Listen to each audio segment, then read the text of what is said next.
श्रीमान अवस्थी जी, एक तो मैं आपको 15 मिनट से सुन रहा हूं, आप स्टेटमेंट पे स्टेटमेंट देते जा रहे हैं, तो हमको काहे को कुर्सी से बांध के रखा है यार 15 मिनट से। जब आप ही को बोलना है, आप ही के चैनल से आप अपनी भाषा में अपनी इंटरप्रिटेशन से बात करना चाहते हैं, तो हमें कोई तकलीफ दे रहे हैं आप। आपका जवाब जानना चाहूंगा सर मैं, अगर आपको मेरा बोलना बुरा लगा तो मैं उसके साथ। आप चाहते हो कि हिंदुस्तान सुनेंगे कि नहीं? आप चाहते हैं कि हिंदुस्तान, पाकिस्तान, पैलेस्टाइन और इजराइल बन जाए और सदियों तक लड़ता रहे? एक सदी तो हो गई। ये सिर्फ देश का विभाजन नहीं है, सिर्फ जमीन का विभाजन नहीं है, ये परिवारों का विभाजन है।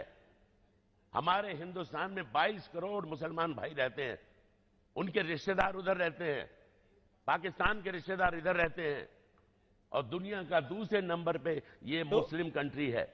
तो पुरी साहब, अगर पहले नंबर पे पाकिस्तान की तरफ से हिंदुस्तान, प्रॉक्सी वॉर चलता रहेगा तो जायज है क्या? ये क्या प्रॉक्सी वॉर चलता रहेगा तो जायज है क्या पुरी साहब? ये क्या? क्यों बॉलीवुड जो अलग भाषा में बात कर रहा है? क्यों सलमान खान कह रहे हैं कि आर्टिस्ट और टेररिस्ट में अंतर नहीं होता? अंतर होता है। क्यों सलमान खान इस तरह की बातें कर रहे हैं? क्यों करण जौहर, महेश भट्ट अलग तरह की बातें कर रहे हैं? डालिए, सरकार से कहिए कि उनका वीजा कैंसिल करे। सलमान खान, अरे आप फिल्म फेटर्निटी के लोग तो बॉयकॉट कर सकते हैं कि हम नहीं काम करेंगे। क्यों फिल्म फेटर्निटी कहने में एक आवाज में कह पाती है? क्यों? मैं मजदूर आदमी हूं, मैं काम करूंगा। तो काम करिए ना।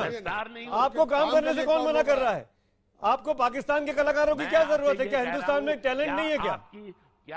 क्या आप अपनी सरकार पे जोर क्यों नहीं डालते कि उनके वीजा कैंसिल करो? वो भी बढ़ रहा है, वो सरकार के भी पर जोर पड़ रहा है, वो तो सरकार पे जोर पड़ रहा है। लेकिन ओमपुरी साहब, मैं आपसे पूछना चाहता हूं, ओमपुरी साहब, आप तो इतने बड़े कैरेक्टर हैं, इतने सारे अवार्ड्स आपको मिले, पूरी ह्यूमिलिटी और पूरे रिस्पेक्ट के साथ पुरी साहब मैं आपसे कहना चाहता हूं, मेरे एक सवाल का जवाब दे दीजिए पुरी साहब। पुरी साहब, मेरे एक सवाल का जवाब दे दीजिए, और ये बहुत जरूरी है इस देश के लिए। आप लोगों को और कोई मुद्दा ही नहीं मिल रहा। पुरी साहब, अगर मैं गलत मुद्दा उठा रहा हूं तो मुझे फांसी पर लटका दीजिए। आप तो बहुत बड़े एक्टर है ना, आप इस देश के लोगों से बोल के, सरकार के बोल के मुझे फांसी पर लटका दीजिए अगर मैं गलत मुद्दा उठा रहा हूं। पर मेरे एक सवाल का जवाब दीजिए। एक सैनिक जो अपनी 30 से 40 साल की जिंदगी बॉर्डर पर गुजारता है, जिसको महीना का 30,000 रुपए की पगार मिलती है, आप उसके पूरे 40 साल की नौकरी की तनख्वाह जोड़ लीजिए तो भी 2 करोड़ 5 करोड़ रुपए नहीं होती है। बड़े बड़े एक्टर एक एक फिल्मों में काम करने के 10-10 करोड़, 12-12, 15-15 करोड़ रुपए लेते हैं, और फिर वो कहते हैं ऐसे वक्त में जब मरो और मरो मारो की स्थिति है, पाकिस्तान के साथ बातचीत होनी चाहिए, वो एक्टर टेररिस्ट नहीं होता, कलाकार सबसे अलग होते हैं। अरे पहले हम हिंदुस्तानी हैं कि पहले हम कुछ और हैं? बना लो, अरे बना लो पैलेस्टाइन और इजराइल, पड़ोसी हो। बना तो हुआ है। 70 सालों से क्या हो रहा है? 70 सालों से क्या हो रहा है? 22 करोड़ मुसलमान भाई हैं यहाँ, भड़काओ मत उनको। कोई नहीं भड़का रहा है किसी को, आप भड़का रहे हैं, आप जैसे लोग भड़का रहे हैं। पुरी साहब, आई एम सॉरी टू से दिस, इस देश में तमाम मुसलमान भाई देश के साथ खड़े हैं, देश के फौजियों के साथ खड़े हैं, पर बॉलीवुड लोग जिसको ये लोग इमिटेट करते हैं, जिनको हीरो मानते हैं, वो लोग जब इस तरह की बातें करते हैं तब जनता में भड़काव आता है। सॉरी टू से पुरी साहब। और आप लोग कैसी घटिया फिल्में बना के पाकिस्तानियों पे थूकते रहे हो, बेशर्माओ। आप क्या कर रहे हैं? बॉलीवुड में क्या हो रहा है? क्यों फवाद खान को नहीं बोलते हैं? आपकी क्रिटिसाइज करिए। मुझे फख्र है पुरी का। क्यों नहीं कहते माहिर को? क्यों नहीं कहते अली जाफर को? क्यों नहीं कहते राहत साहब को कि हिंदुस्तान के आवाम के साथ खड़े हो? उरी को क्रिटिसाइज करो, बारामूला को क्रिटिसाइज करो। कल एक जवान मारा गया, 24 साल का लड़का, इटावा का लड़का, 24 साल का मार दिया गया गोली से। कौन जिम्मेदार है इसके लिए? हाँ, तो कौन जिम्मेदार है पुरी साहब? हमने उसको फोर्स किया था कि फौज में जाओ, तो वो कौन जाएगा? फिर आप जाएंगे? आप मेरा थापर साहब का खून खोल रहा है आपकी बात सुन के। बड़ी आपकी इज्जत करते थे, फौज में था, बड़ी इज्जत करते थे, लेकिन ऐसी बात सुन के शर्म आती है। क्या हम हथियार रख दें? आपके कहने पे आ गया हथियार सब रख दें क्या? कहां? किसने बोला हथियार रख दें? क्या बोल रहे हैं? कर्नल थापर बात कर रहे हैं आपसे पुरी साहब।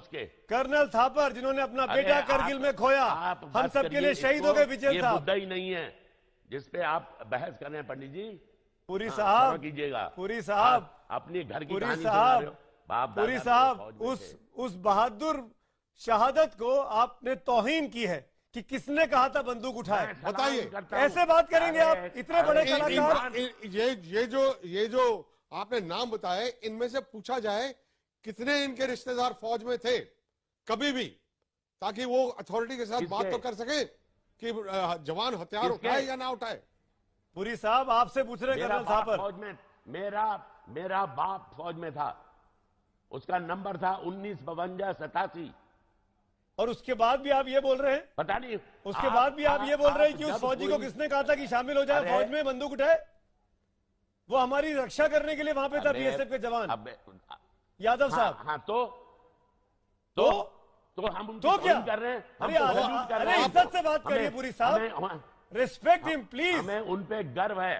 हाँ ऐसे बोलिए ना बात, ये ऐसे बोलिए ना, हमें ऐसे बोलिए। अरे आप बहुत बड़े एक्टर हैं, आपके बहुत बड़े लोग फॉलोअर हैं, आपकी बातें सुनकर लोगों का दिल टूटता है। चुप रहिए आप मुझे क्यों चुप करा रहे हैं? आप अपने आप सोच के बोलिए, आप क्या सोच के बोल रहे हैं पुरी साहब? हम आपको एक अच्छा कलाकार समझते थे, आपने तो पूरे देश की नाक बिल्कुल, हम बहुत इज्जत करते थे। इस तरह की भाषा ऐसी बात कर रहे हैं, हम लोग बहुत देर से सुन रहे हैं। आपको मैं बताता हूं, मैं परिचय कराता हूं। चाहिए।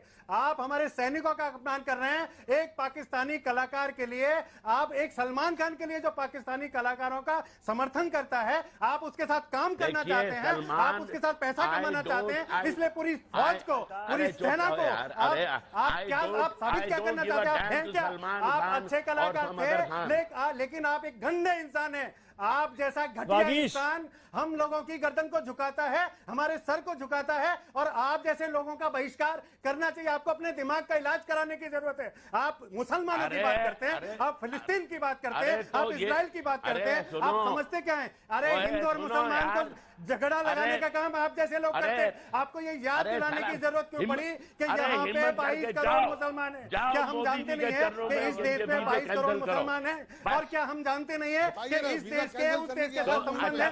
लेकिन उस देश के लोग आतंकवादी बन के हमारी सेना को मार रहे हैं, हमारे लोगों को मार रहे हैं, मुंबई में हमला करते हैं। आप मुंबई में रहते हैं, बोल रहे हैं, एक घर पे कोई बम फेंकेगा तब आपको चलेगा क्या? या तभी आपको समझ में आएगा? एक शहीद की शहादत को ओमपुरी जैसा व्यक्ति नहीं समझ सकता है तो कौन समझेगा? अरे ओमपुरी साहब, हम तो आपको संजीदा समझते थे, आपने मेरे देश की गर्दन झुका दी है। शर्म आनी चाहिए, और मुझे आगे से शर्म महसूस होगी कि ओमपुरी जैसा कलाकार मेरे शहर मुंबई में रहता है। अरे सेना को समझो, आपके तो पिता श्री सेना में थे, फिर भी आप सेना को नहीं समझ रहे हो। आप इस देश को समझना नहीं चाहते। आपने पता नहीं फिलिस्तीन और इजराइल कहां से समझ लिया है। आपको गृह युद्ध दिखाई दे रहा है, यहां देश पे हमला हो रहा है, यहां सेना पे हमला हो रहा है। आप किस तरह की बात करते हैं मिस्टर ओमपुरी साहब? आपको देश को समझने की जरूरत है, और इस तरह की नालायक सोच की मेरे देश को जरूरत नहीं है मिस्टर ओमपुरी साहब। वागीश सारस्वत एमएनएस के नेता, एक मिनट, मेरे पास और गेस्ट भी है, उनके बात करता हूं। पुरी साहब, अगर आप बोलना चाहते हैं, जवाब देना चाहते हैं वागीश सारस्वत का, तो 30 सेकंड है आपके पास।